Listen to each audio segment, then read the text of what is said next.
Мен сізге көрсетілгенді ортасы өйстіп күшті болады. Қазір дәмін көреміз. Дәмі күшті başladı. Ассалаумалейкум. Біз бауырдан пирог жасайтын боламыз. Бірінші бауырымызды ұсақтап кесеміз, содан кейін блендермен еземіз.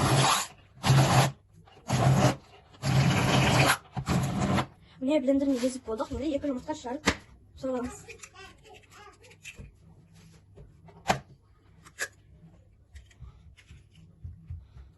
Және де және де дәміне қарай саламыз. Араластырамыз.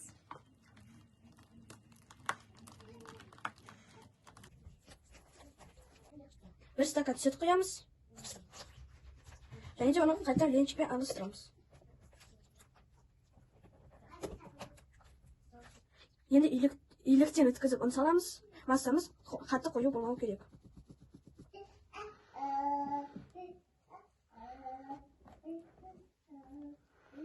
Міне қамамыз былай шықты, ішіне енді май құямыз. Араластырамыз, және біздің қамыр дайын болады. Табанымызға майды құймаймыз, оны майлап аламыз.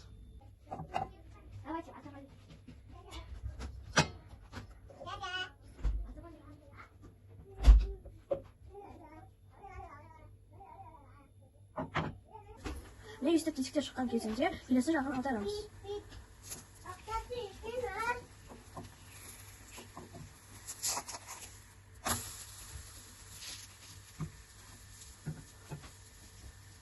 Келесі жағы тез піседі, күйдіріп алмаңыздар.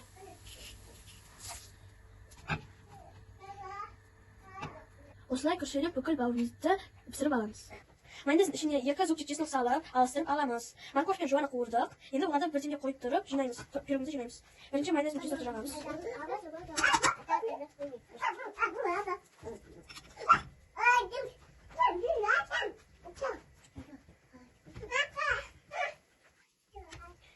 Енді морковь пен қуырылған жуаны саламыз.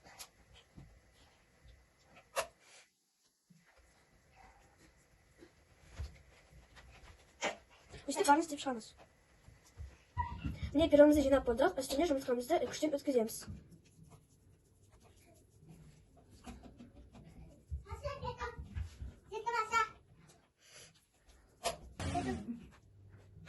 Міне біздің пирогымыз дайын болды. Сіздер істеп көріңіздер, сіздерге ұнайды деп ойдамын. Мен еңбегімді қолдап, мен каналыма тіркеліп, лайк басып, қоңырау басты ұмытпаңыздар. Сіздермен болған мен Еламан Асма. Ассалаумалейкум.